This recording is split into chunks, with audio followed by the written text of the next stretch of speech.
Imagine waking up one day and realizing your entire life was built on a lie. After 30 years of marriage, I discovered my children weren't biologically mine. But just when I thought I'd lost everything, fate had an unexpected twist waiting for me. Dear viewers, imagine this. What would you do if you suddenly discovered that the children you've loved and raised weren't biologically yours? That your entire marriage, the life you built, had been based on a deception? As we dive into this story, ask yourself how you would react in such a situation. And before we begin, don't forget to subscribe to the channel and give this video a big thumbs up. I can hardly believe my life has taken so many unexpected twists. It feels like something straight out of a movie. For more than 30 years, I believed I had a happy marriage and a wonderful family. I worked hard to provide for my wife Annabelle, whom I've always lovingly called Annie, and our 3 children. I started small, running a single service station, but over time, I expanded it into a full-fledged convenience store. I wouldn't call myself rich, but I've built a comfortable life. Then, a few years ago, everything changed. My world was shattered when our eldest son, 28-year-old Ryan, was hospitalized. He's a husband, a father to 2 little ones, and recently he was diagnosed with serious kidney issues. Naturally, Annie and I were beside ourselves with worry. When the doctors suggested that a kidney transplant might be necessary, I immediately volunteered for testing. I never questioned it. After all, I'm his father. If I could help him, I would. But the results came back with something I never could have expected. Not only was I not a match for my son, but the doctors also revealed something even more devastating. I wasn't biologically related to him at all.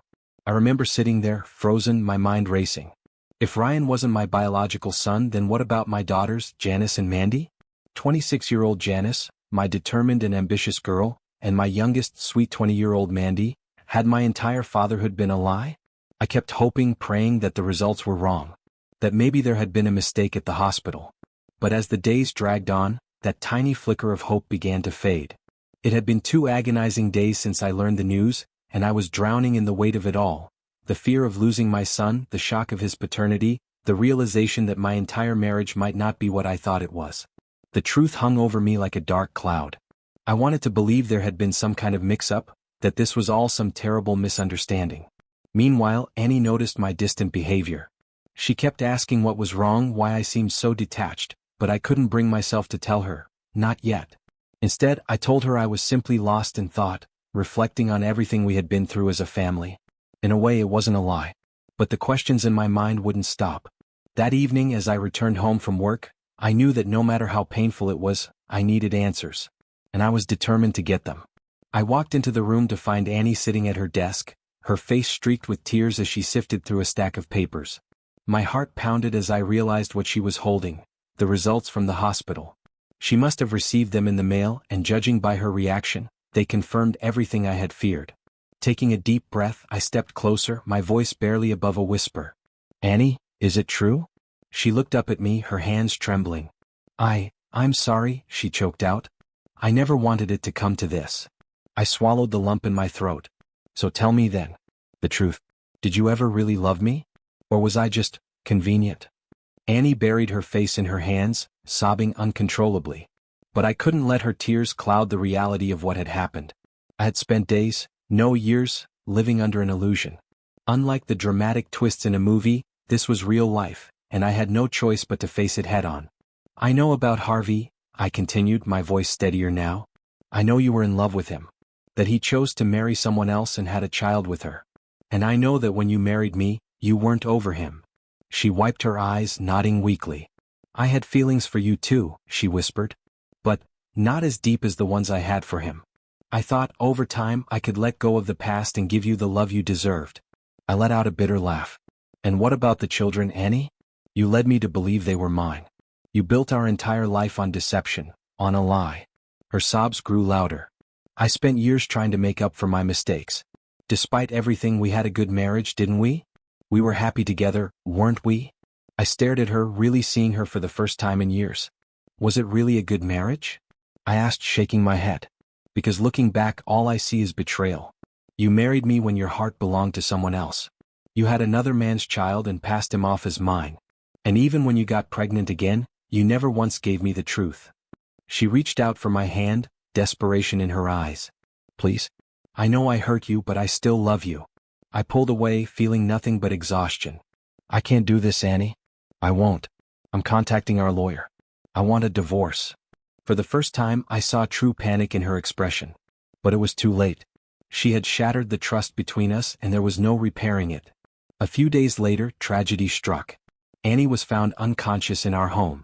The weight of everything must have been too much for her. She was rushed to the hospital, but by the time I arrived, she was already gone.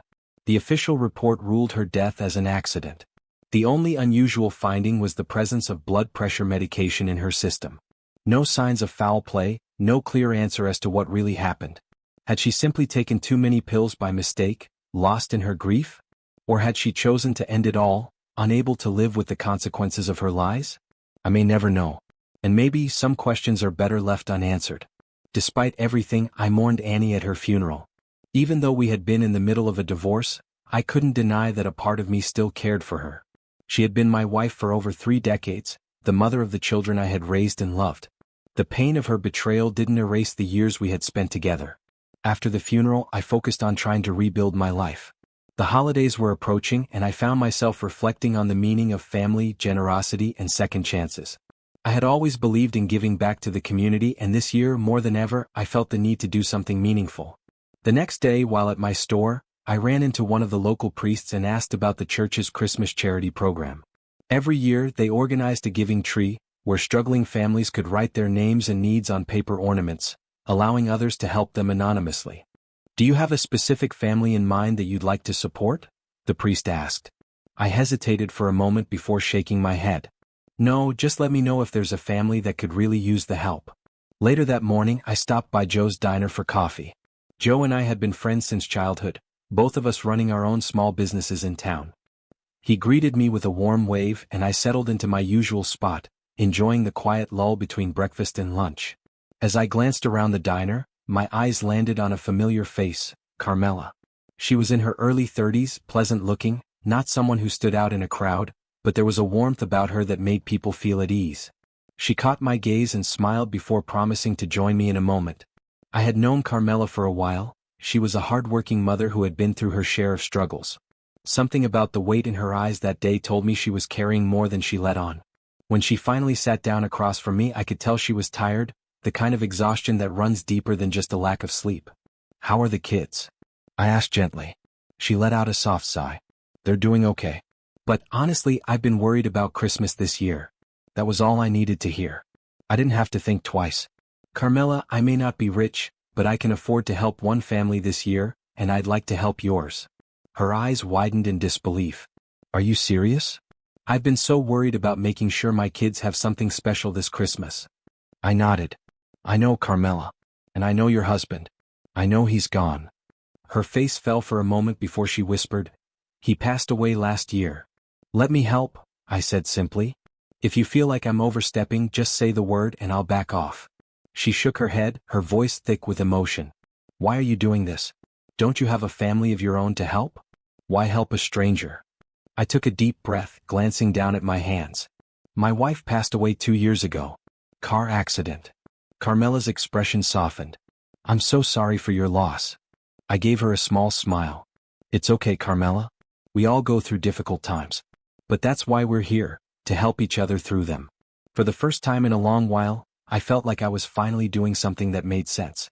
When I arrived at Carmela's house, I was met with a sight that warmed my heart. The moment I stepped inside, her son's face lit up with excitement. "Mom said her friend is bringing us pizza today," he announced, practically bouncing with joy. "We don't usually get pizza." Almost immediately, 2 more children came running toward me, their voices filled with excitement. "Pizza! Pizza! Pizza!" a little 6-year-old shouted, his eyes wide with delight. Carmela emerged from the next room, looking a bit flustered but smiling nonetheless. It was clear she hadn't rushed to tidy up, and honestly, I appreciated that. It made everything feel more real, more natural. "Children, where are your manners?" she gently scolded. "I thought I taught you to greet guests properly." They giggled but quickly straightened up, offering hurried hellos before turning their attention back to the pizza. As we sat down together, the evening flowed naturally. The kids were chatting excitedly, and at one point I casually asked, "Hey, would you all like to see the new Harry Potter movie this weekend?" Their faces lit up instantly. "That would be amazing," one of them gasped. "Mom, can we go please?" Carmela chuckled, shaking her head. "I think so," she said, "but only if you all behave yourselves." Then she turned to me with a smirk. "That includes you too." I grinned. "Fair enough." Molly, Carmela's youngest, clapped her hands together. "Can we get McDonald's too? Do they really have Happy Meals with toys? And a playground?" Carmela laughed. "All right, Molly. If you behave yourself for Mom's sake, we'll go there after the movie." The kids cheered, and for a moment, everything felt light and easy. Even Carmela seemed more relaxed, beaming at the sight of her happy children. Later that evening, as I thought about the bond forming between us, I realized I wanted to get my daughter Mandy's opinion. She had always been my rock, the one person I could count on to tell me the truth no matter what. "Mandy," I said one afternoon, "I feel like I need your advice on something. How about inviting Carmela and the kids over? I'd like you to meet them and tell me what you think." She hesitated for a moment before nodding. "Sure, Dad. But I can't promise anything. I'll be honest with you, no embellishments." That was all I needed to hear. The following Saturday, despite the chilly weather, I invited Carmela and her kids over. They fit in so effortlessly, as if they had always been a part of my life. At one point, the kids discovered my big screen TV and immediately asked if they could watch something.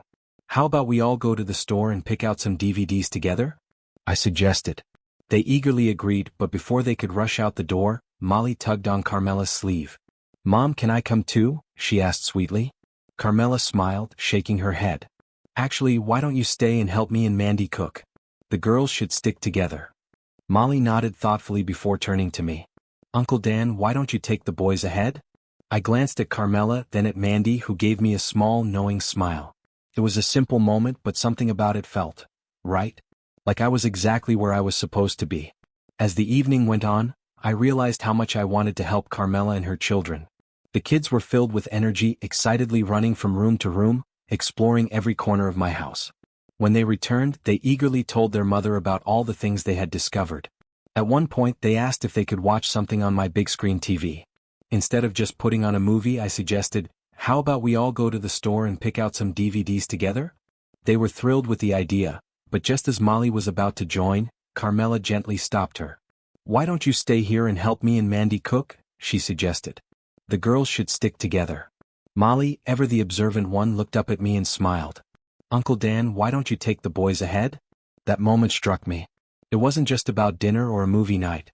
It felt like something deeper, like a family coming together in a way I hadn't experienced in a long time. Later that evening, as Mandy and I cleaned up, she spoke up in that straightforward way she always did. "Dad, you have feelings for Carmela, don't you?" I hesitated but eventually nodded. "I don't know where those feelings will lead, but yes, I care about her and the kids." She gave me a knowing smile. I figured. "And you're not the only one who's noticed." As if to prove her point, both Brad and Janice called me separately over the next few days.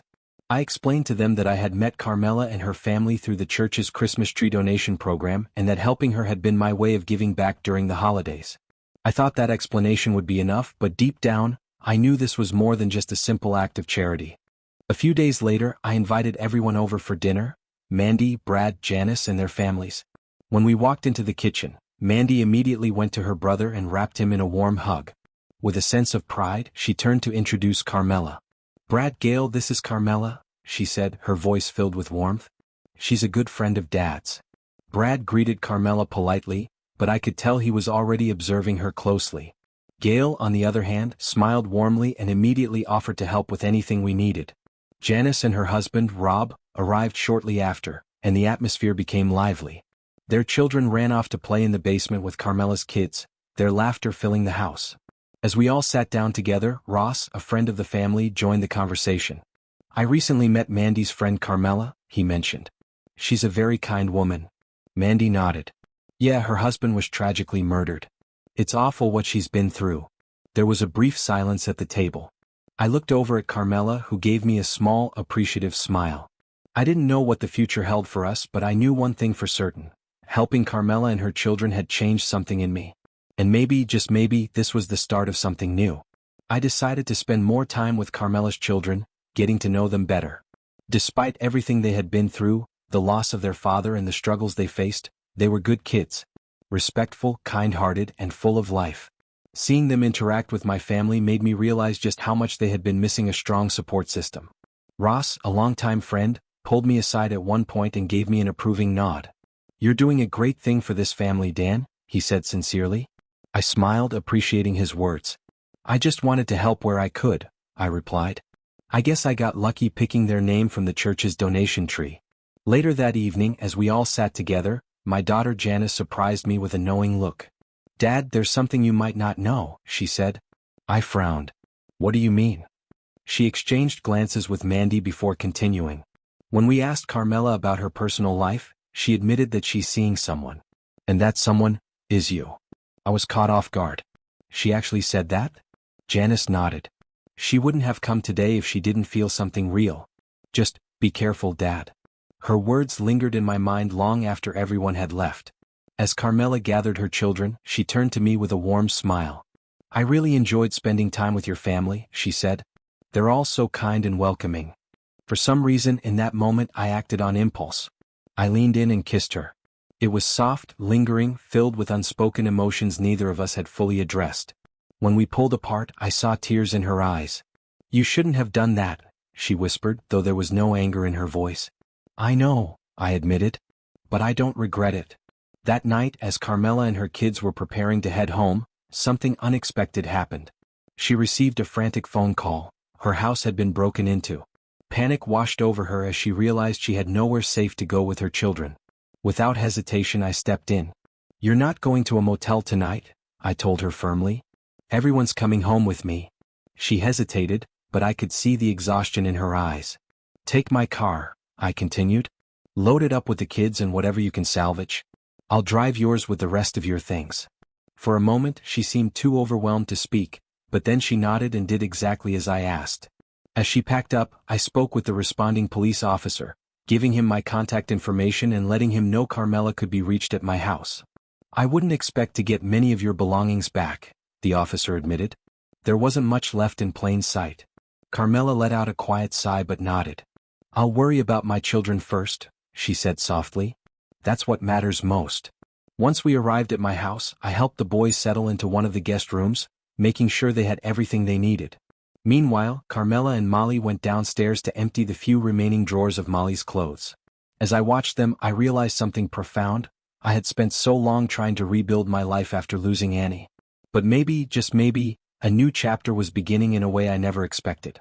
I was quietly grateful that I had already packed away most of my late wife's things. It made everything easier, allowing Carmela and her kids to settle in without the weight of the past lingering in every corner of the house. Molly and I were finishing up in her room when she suddenly perked up at the sound of laughter coming from downstairs. She shifted impatiently. "Can I go play with them?" she asked eagerly. Carmela, who had been folding a few of Molly's clothes nearby, smiled. "Of course, honey. Go ahead, I'll be down in a minute." With that, Molly dashed out the door, her brothers following close behind. As they made their way downstairs, one of the boys called out, "Uncle Dan, can we watch TV?" I chuckled and shouted back, "Sure, go ahead."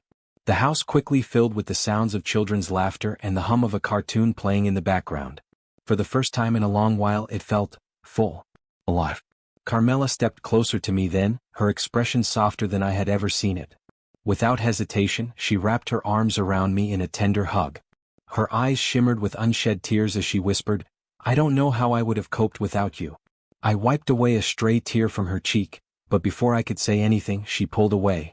There was something unspoken between us, but neither of us pushed it further. Not yet. Later that night, as I helped the boys settle into their room, a small disagreement broke out between Mike and Mark over who would get the top bunk. "I'm older, so I should get it," Mike insisted. I raised an eyebrow. "You're only 2 years older than your brother. Shouldn't that make you 2 years wiser too?" Mike sighed, but after a moment of thought, he turned to Mark and said, "All right, how about you take the top bunk this month and then we switch next month? We can keep alternating." Mark grinned. "Deal?" He eagerly climbed into the upper bunk, flashing his brother a grateful smile. "Thanks, Mike. You're a great big bro." Later, as I sat in the kitchen, Mandy joined me, a thoughtful expression on her face. "Dad, you know how Carmela feels about you, right?" I let out a sigh, rubbing the back of my neck. "I do. But I don't know what to do about it. Maybe I should just give her the money and tell her to figure things out on her own. I mean, I care about her, Mandy. We're both adults and we haven't done anything wrong." Mandy studied me carefully before speaking. "I know you're happy she and the kids are here. I can see it. It reminds you of the good old days, doesn't it?" I nodded. It does. She leaned forward slightly, lowering her voice. Dad, I just want to say, you're crossing a fine line. I love Carmela like a sister and you know that. I just want you both to be careful and considerate of everything this could mean. I appreciated her honesty, but before I could respond, she stood up, giving me a teasing smirk. Are you happy now? She asked playfully before walking past me with a smile. I sat there for a moment, turning her words over in my mind. Maybe she was right. Maybe this was more than just helping a friend. Maybe it had been something more all along. I chuckled and responded, definitely. You'd look great in anything. Then, with a playful smirk, I added, I bet you'd even look good naked. Carmela gasped and playfully smacked my arm. You're such a pervert, she teased, though she was smiling as she turned to head toward the jacuzzi. The kids were already eagerly awaiting her arrival, their excitement bubbling over. As she slipped into the warm water, I found myself admiring her once again. Wow, she looks even more incredible than usual. After a while, I handed Carmela a drink. She accepted it with a giggle and let out a contented sigh. This water is amazing, she murmured. My body desperately needed this. The moment was light-hearted, easy, and for a brief second I allowed myself to simply enjoy it. Later, as we talked, she suddenly brought up something unexpected. Dan, do you remember when you introduced me to those guys as your bride? I hesitated for a moment before simply turning away and heading toward the garage. What are we doing here? She asked, eyeing the old car in front of us with confusion. I gestured toward it. I'll give you a couple hundred for this heap of junk, I said. You've already suffered enough with it. Take out your personal belongings and put everything in this garbage bag. We'll figure the rest out later. Carmela sighed but nodded, shrugging her shoulders. We'll talk later, she said. We need to, I replied. But for now there were other things to focus on. It's time to get ready for dinner, I announced. Are you cooking or are we taking Mom's new car to McDonald's? One of the kids asked with a grin. McDonald's was the unanimous winner. The entire group cheered in agreement and before long we were on our way. By Friday I found myself at the store while Carmela was busy with work. As I was browsing the aisles, I suddenly spotted my children, along with Brad, Janice and Mandy, heading straight toward me. Dad, we need to talk, Janice said firmly. Can we go to your house for a bit? There was something in her voice that told me this wasn't just a casual request. Of course, I said, eyeing them curiously. Go on ahead, I'll be there soon. Just let yourselves in. As they walked away, I couldn't shake the feeling that whatever conversation was coming next, it was going to be important. I love my life, I said, my voice steady. I have a spacious house and I'm ready to share it with a beautiful woman and her 3 amazing children. Why are you so against it? Brad crossed his arms and met my gaze. Okay, Dad, let's imagine this scenario. You love this woman and she loves you. But she has 3 young kids. Do you really want to start over? Do you want to go through raising children all over again? I sighed but didn't hesitate. I love these kids, Brad. I enjoy spending time with them, playing with them just like I used to with you and Janice when you were little. The room grew tense for a moment before Brad spoke again. Dad, you're not even our biological father, he said quietly. At that moment, Mandy let out a gasp, her eyes welling up with tears. I took a deep breath. I'm sorry, Mandy, but here's the truth. My voice was firm but my heart was aching. I am not the biological father of either Brad or Janice. A heavy silence fell over the room. The shock on their faces was undeniable. That's impossible, Brad said, shaking his head. You've always been my father. Janice's expression softened and she stepped forward. Is that why you've been asking about our real father? She asked. Dad, none of that matters. You raised us. You were always my father, no matter what some test says. I swallowed hard. It's why I wasn't able to be a kidney donor for Brad, I explained. Janice hesitated before asking, did you ever take a match test before Brad was hospitalized? I shook my head. No. At the time, I didn't think it was necessary, it was expensive, and I had no reason to believe I wouldn't be a match. I exhaled deeply.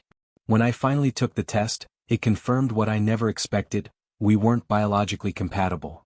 To ease the tension, I pulled out the family's test results. By the way, I had all our family members tested, I said.